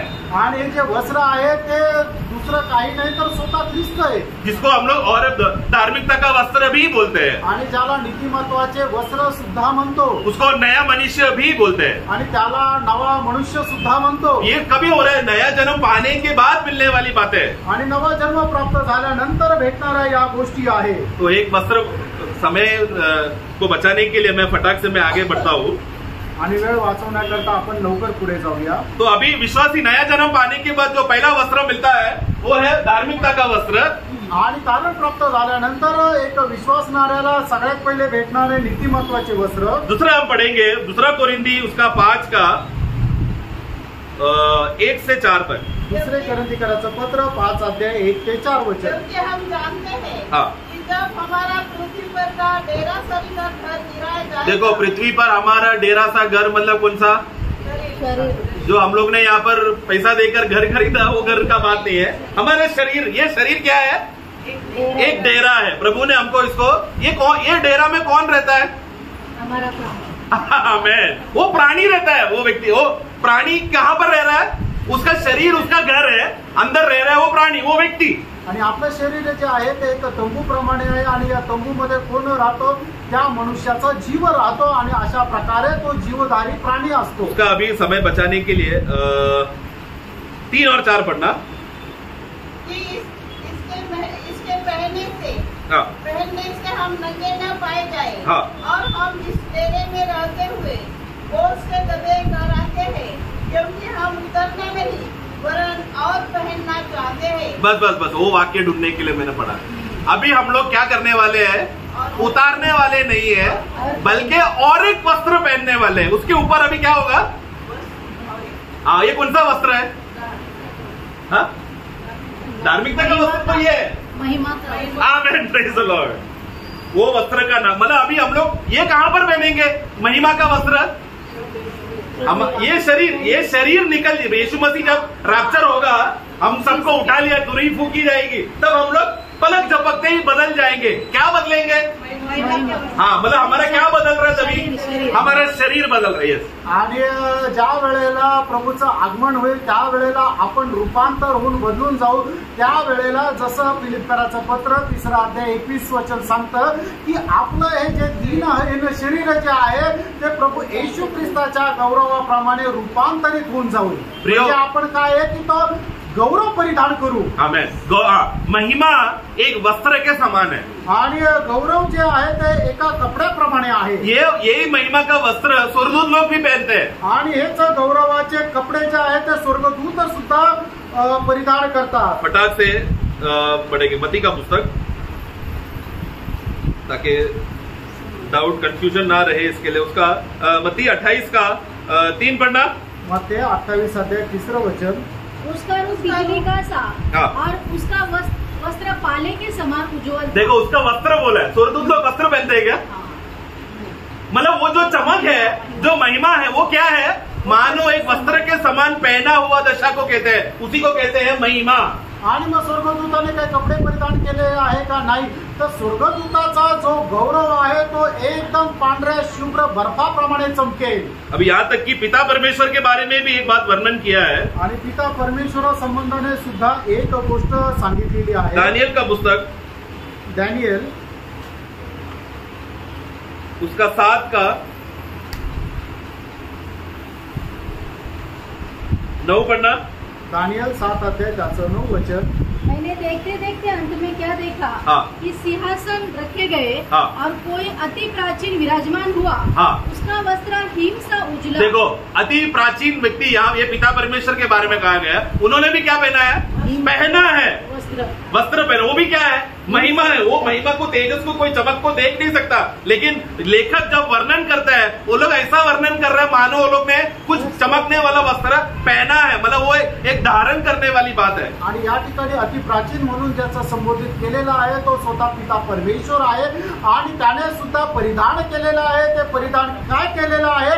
तर त्याने त्या गौरवाला परिधान केलेलं आहे। उसके नीचे का वाक्य पढ़ेंगे तो वहां पर एक और मनुष्य उस प्राचीन मनुष्य के पास आ रहा है, वो है मनुष्य का पुत्र, वो है यीशु मसीह। तो प्राचीन मनुष्य यीशु मसीह को सारा अधिकार दे रहा है वहां पर। आणि मग या ठिकाणी 8व्या वचनामध्ये पाहतो की अजून एक मनुष्य त्याच्याजवळ येतो आणि हा जो प्राचीन मनुष्य पिता परमेश्वर है तो सगळा अधिकार त्या प्रभु यीशु ख्रिस्ताला देतो। तो मैं इसके लिए मैं ये क्यों वाक्य लिया, क्योंकि पिता, वो प्राचीन मनुष्य पिता है और फिर नीचे यीशु मसीह आ रहा है करके दिखाने के लिए वाक्य लिया। आणि हे वचन का सांगितलं की तो प्राचीन मनुष्य पिता परमेश्वर आहे। हाँ, अभी फटाक से 1 कोरिन्थी 15 अध्याय उसका 53 पढ़ेंगे। पहिले कोरिन्थीकराचं पत्र त्याचा 15 अध्याय त्याचं 53 वचन। आवश्यक है कि यह नाशवान देह अविनाश को पहन ले और यह देखो पहन ले, हाँ, और मरणहार देह अमरता को पहन ले। तो क्या होने वाला है अभी हम लोग का? ये वस्त्र जितने भी लोगों का नया जन्म हो गया है, जिन जिन लोगों को मसीह जो वस्त्र, पिंक कलर का वस्त्र है ना, जो धार्मिकता का वस्त्र है, जो नया मनुष्यत्व है, वो जितने भी लोगों ने इसको पहना है पिंक वस्त्र, उनको ऑटोमेटिकली रूपांतर होने के टाइम में फ्री में मिलने वाला ब्लू कलर का या महिमा का वस्त्र है वो।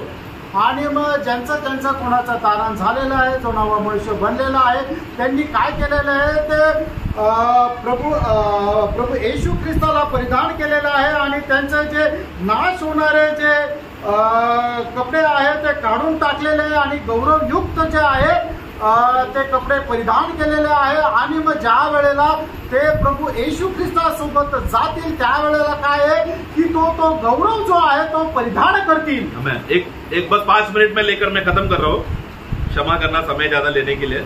एक और वस्त्र अभी बाकी है, अजून एक वस्त्र बाकी आहे। वो कौन सा वस्त्र रहेगा? आणि ते कुठले वस्त्र राहतील? उसको कहते हैं विवाह का वस्त्र, आणि त्याला म्हटलं जातं लग्नाचे वस्त्र। हमने वो शुरुआत में हमने ऑलरेडी वो पढ़ा है, प्रकाशित वाक्य 19 का 8 में हमने पढ़ा। प्रकटीकरण 19 अध्याय त्याचं 8 वचन आपण उसका 7 और 8 पढ़ेंगे थोड़ा क्लियरिटी के लिए। 7 आणि 8 वचन वाचा। आओ हम आनंदित और मगन हो। ये कौन बोलने वाला है? आओ हम लोग आनंदित और मगन हो और उसकी स्तुति करें। हाँ, क्योंकि मेमने का विवाह आप पहुंचा। हाँ, ये ऊपर का स्वर्गदूत लोग चिल्ला के बोल रहा है कि कौन आया है अभी? परमेश्वर, यीशु मसीह का दुल्हन तैयार होकर वो आ गई है। दुल्हन वहां पर इंग्लिश में पत्नी लिखा है, तो पत्नी तैयार होकर आ चुकी है। आणि मग या ठिकाणी स्वर्गदूत काय म्हणतात की प्रभू येशू ख्रिस्ताची वधू तयार होऊन आलेली आहे। आगे, और उसकी दुल्हन ने अपने आप को तैयार कर लिया है। हाँ, तैयार कर लिया है। उसको शुद्ध और चमकदार महिमतमय पहनने का अधिकार दिया है। देखो, पहनने का अधिकार दिया, मतलब ये पहला पहनी थी क्या? ये कभी पहना? विवाह, प्रेज द लॉर्ड। विवाह के दिन में प्रभु क्या कर रहा है? मंडली के लिए एक नया वस्त्र, एक तेजस में एक विवाह वस्त्र, जिसको हम बोल सकते हैं विवाह वस्त्र, वो व्यक्ति को पहनाया जाएगा। आणि मग मंडळी जी प्रभू येशू ख्रिस्ताची पत्नी, तिने अगोदर हे गौरवयुक्त असे ते कपडे परिधान केलेले होते का? तर नाही, तर लग्नाच्या वेळेला तिला ते वस्त्र परिधान करण्याकरता दिले जातील। अलग अलग वस्त्र मालूम पड़ गया ना। आणि आता वेगवेगळे जे कपडे आहेत ते तुम्हाला समजले ना। ये वस्त्र का खासियत है। आणि या लग्नाचे जे कपडे आहेत त्याचं एक वैशिष्ट्य आहे। ये येलो कलर का विवाह वस्त्र सभी नया जन्म पाया हुआ विश्वासी को मिलेगा क्या?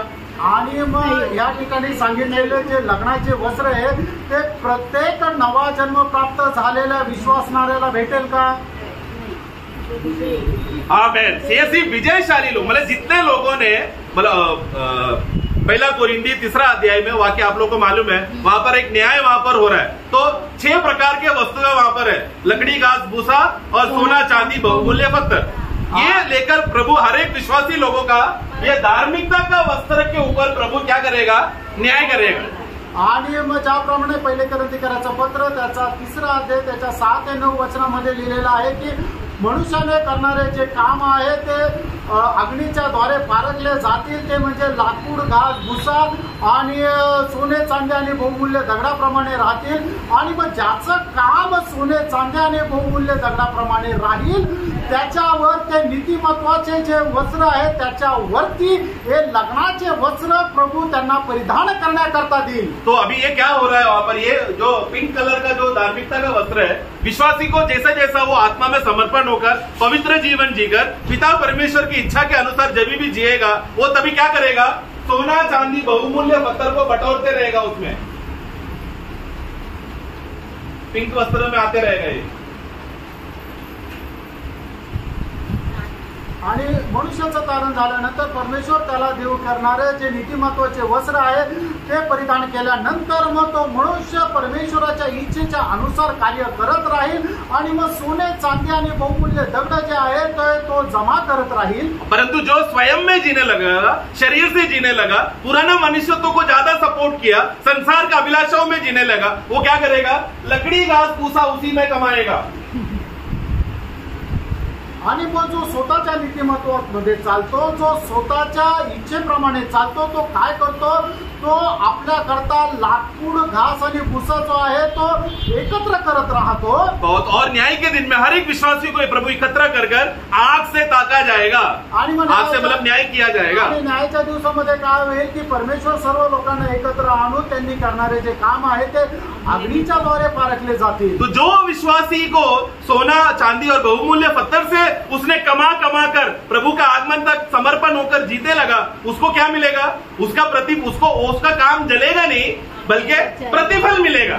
आणि मग जो कोणी आपल्या जीवनामध्ये प्रभूच्या इच्छेप्रमाणे जीवन जगत कार्य करतो, तो सोने, चांदी आणि बहुमूल्य दगड अशा प्रकारे ते गोळा करत राहतो। आणि मग ज्या वेळेला अग्नीच्या द्वारे त्याची परीक्षा केली जाईल त्यावेळेला त्याचं काम नष्ट होणार नाही। तो प्रतिफल क्या है? विवाह का वस्त्र। आणि मग त्याला मिळणारं प्रतिफळ काय आहे? तर लग्नाचे वस्त्र। परंतु यही धार्मिकता के वस्त्र के ऊपर मैंने लकड़ी, घास, भूसा को अगर मैंने कमाने लगा, न्याय के दिन जब प्रभु उसको न्याय करेगा वो काम पूरा जल जाएगा, परंतु वो व्यक्ति बच जाएगा। क्यों बचेगा? परमेश्वर की धार्मिकता। हाँ, क्योंकि ये पिंक वस्त्र पहना है इसके लिए। परमेश्वर का मसीह जो उसका धार्मिकता का वस्त्र है, मसीह जो उसका धार्मिकता स्वयं उसका नया जन्म हो गया, इसके लिए पिंक वस्त्र कभी जलेगा नहीं, लेकिन उसमें काम जो बटोरे थे वो सब जल जाएंगे, लकड़ी, घास, भूसा। आणि म्हणून ज्या वेळेला मनुष्याचं तारण होतं त्यावेळेला तो नीतिमत्वाचे वस्त्र परिधान करतो आणि त्याच्यानंतर तो करणारे जे काम आहे ते स्वतःमध्ये राहून जर केले तर ते काम लाकूड, घास आणि भुसा राहील। आणि मग ज्या वेळेला परीक्षा केली जाईल, त्या न्याय केला जाईल, त्यावेळेला ते सर्व करणारे जे काम आहे ते नष्ट होऊन जातील। आणि मग त्याच्यामध्ये काय राहील की फक्त ते नीतिमत्वाचे वस्त्र राहतील, त्याचा नाश नाही होणार। कारण का? की त्याचं तारण झालेलं आहे म्हणून त्याचा नाश होणार नाही, पण त्याला प्रतिफळ काही भेटणार नाही। तो पौलुस जैसे व्यक्ति लोग जब प्रभु उनको न्याय करेगा, जब उनको महिमा का वस्त्र जब पहना जाएगा, क्योंकि उन लोग ने सोना चांदी ज्यादा कमाया बोलकर वो महिमा वस्त्र का चमक भी ज्यादा बढ़ेगा उसमें। आणि मग पौल असे जे बायबलमध्ये दिलेले जे चांगले प्रभूचे दास आहे त्या वेळेला त्यांचा न्याय होईल, त्यावेळेला त्यांनी कमवलेले सोनं, चांदी आणि बहुमूल्य दगड आहे त्याची चमक अधिक राहील। और जिसने जैसा काम किया उसके हिसाब से उसका चमक और तेजस बढ़ते जाएगा। आणि लोक त्यांनी केलेल्या कामाच्या अनुसार त्यांचा जो प्रकाश आहे तो अधिक चमकत राहील। लेकिन जिनका काम जल गया, कुछ भी नहीं है प्रतिफल के लिए देने के लिए, उनका क्या कितना चमक रहेगा? आणि मग ज्यांचं काम जळून गेलं त्यांना प्रतिफळ देण्याकरता काय राहील? उनका चमक नहीं रहेगा, त्यांची चमक नाही लेकिन राहणार। क्योंकि वो नया जन्म हो गया बोलकर वस्त्र उसको मिले, क्योंकि रूपांतर होगा तो शारीरिक वस्त्र तो पहनना ही पड़ेगा, लेकिन उसमें चमक नहीं रहेगा। आणि मग त्यांचा नवीन जन्म झाला म्हणून काय आहे की त्यांच्या कुठल्याही प्रकारची चमक राहणार नाही, कारण त्यांनी केलेलं काम जे आहे ते पूर्णपणे जळून जाईल। और जयवंत लोगों को ही खाली विवाह वस्त्र दे, जब वो देखेगा कि जयवंत लोग विवाह वस्त्र पहनकर जा रहे हैं, तब वो बाहर खड़े खड़े रोते लज्जित होकर, अरे काश मैं भी थोड़ा और समय लेकर सोना चांदी कमाया होता, बहुमूल्य पत्थर इकट्ठा किया होता, कम से कम मैं अंदर विवाह में तो रहता, बाहर नहीं रुकता। आणि मग ज्यांचे काम सोने चांदी आणि बहुमूल्य दगडाप्रमाणे आहे त्याला लग्नाचे वस्त्र परिधान करण्याकरता जातील, आणि ज्या वेळेला ते लग्नासाठी प्रवेश करतील त्यावेळेला ज्याला हे वस्त्र नाही मिळालेले त्यावेळेला तो दुःखी आणि निराश होईल की मी सुद्धा थोडासा चांगला प्रयत्न केला असता तर हे कपडे मलाही भेटले असते। वो विश्वासी का हालत ऐसा है कि परमेश्वर उसको नरक में भी डाल नहीं सकता, विवाह का दिन उसको न्योता देकर बुला भी नहीं सकता, बीच में फंस गया। आणि मग त्या विश्वासणाऱ्याची परिस्थिती अशी राहील की प्रभू त्यांना नरकामध्ये सुद्धा नाही टाकू शकत आणि लग्नाकरता सुद्धा आमंत्रित नाही करू शकत, तो मध्येच अडकला। क्योंकि वो अयोग्य हो गया, मतलब प्रतिफल के लिए उसके पास प्रभु को देने के लिए कुछ नहीं है, आणि त्याला प्रतिफल देण्याकरता परमेश्वराकडे काही नाही। लेकिन प्रभु का इसलिए प्रिय हम लोग अभी जितना भी समय हमको मिला है, हमारे पास जो धार्मिकता का वस्त्र है जो प्रभु में मसीह को जिस दिन हमने पहन लिया, नया जन्म के द्वारा हमको मिला, आज हमारा लक्ष्य यही है कि इसमें हम लोग आत्मा के अनुसार नियंत्रित होकर प्रभु की उपस्थिति में एक पवित्र जीवन निष्कलंक जीते हुए सोना चांदी बहुमूल्य पत्थर को बटोरते रहे, एकत्र करते रहे।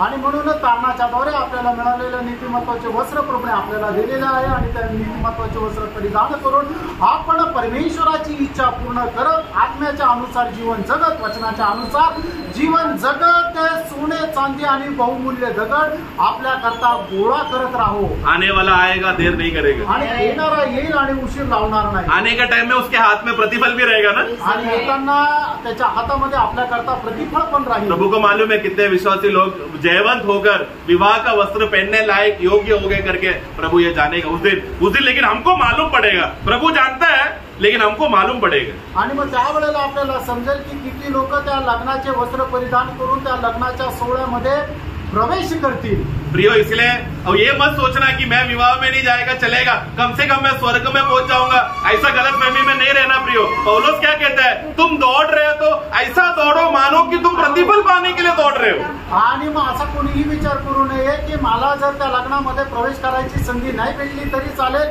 मी वाचलो एवढं पुरेसं आहे। पण प्रेषित पॉल काय म्हणतो की तुम्ही असे धावा की तुम्हाला बक्षीस मिळेल। 2 मिनट लेना चाहता हूँ। प्रभु ने एक उदाहरण दृष्टांत में प्रभु विवाह के बारे में एक दृष्टांत वहां पर बताया, आणि तो दृष्टांत सांगत असताना प्रभूने असं म्हटलं, जब ये विवाह का वस्त्र विवाह के समय में सारे यहूदी लोग मेहमान बनकर आएंगे, आणि ह्या लग्नाच्या वेळेला सर्व यहूदी लोक जे आहेत ते पाहुणे म्हणून येतील। तो मेहमान लोग को यहूदियों के रिवाज के अनुसार जब भी मेहमान आएगा, जिन जिन मेहमानों को इन्विटेशन दिया जाता है तुरंत उनको विवाह का वस्त्र भी उसमें दिया जाता है। आणि मग ज्या लोकांना आमंत्रण केलं जातं त्यांना विवाहाचे वस्त्र पण दिले जातात। तो परंतु एक व्यक्ति ने क्या किया, बिना वस्त्र का पहने आया, आणि मग लग्नाचे वस्त्र परिधान न करता तो लग्न सोहळ्यामध्ये आला। राजा ने क्या कहा, राजाने काय म्हटलं, हे मित्र, देखो दुश्मन भी नहीं है मित्र, आणि हे मित्र क्या हो गया, तेरा वस्त्र किधर है, आणि तुझे वस्त्र कुठे? वो शॉक हो गया, उसके पास जवाब नहीं है देने के लिए, आणि त्याच्याकडे उत्तर नाहीये देण्याकरता। वो लज्जा का अवस्था में है प्रियो, आणि तो एकदम लाजण्याच्या अवस्थेमध्ये आहे। वो यहूदियों का अवस्था है, आणि ती यहूद्यांची अवस्था आहे। परंतु विश्वासी लोग तो जो जयवंत हुआ नहीं है वो तो अंदर ही नहीं आएगा। आणि विश्वासू लोक जे जयवंतने झाले त्या सोहळ्यामध्ये प्रवेशच नाही इतना करणार। बहुत वो लज्जा प्रियो सोच नहीं सकते, बहुत बड़ा लज्जा है, इसलिए गलत फहमी नहीं करना। हम लोग मानो ऐसा हमारा विश्वासी जीवन ऐसा होना है कि हम सब प्रतिफल पाने के लिए, मिरास पाने के लिए ही दौड़ रहे हैं, ऐसा सच्चे मन से हमें दौड़ना है प्रियो. आणि प्रियो आपण त्या धावेमध्ये अशा प्रकारे धावायचं की आपल्याला बक्षीस मिळावं. तो इसलिए पाप करके जी सकता हूँ, स्वर्ग में जाऊंगा, ऐसा गलतफहमी नहीं. सच्चा मन से पवित्र जीवन जीते हुए प्रभु का इच्छा के अनुसार आत्मा के नियंत्रण में जीने का यत्न करते रहे प्रियो. आणि म्हणून मी पापामध्ये जीवन जगलो तरी सुद्धा स्वर्गात जाईल म्हणून मी पाप करत राहावं असा विचार न करता तर आपण आत्म्याच्या अधीन राहून जीवन जगावं आणि ते प्रतिफळ प्राप्त करावं. मेरा प्रार्थना ये है कि हम सब लोग विवाह वस्त्र पहनकर वहां पर दिखाई रहे. आणि माझी प्रार्थना विनंती ही आहे की सगळ्यांनी ते कपडे परिधान करून त्या लग्न सोहळ्यामध्ये भेटावं. प्रभु हम सबको सहायता करें. आणि प्रभू आपल्या सर्वांना सहाय्य करो. थँक्यू.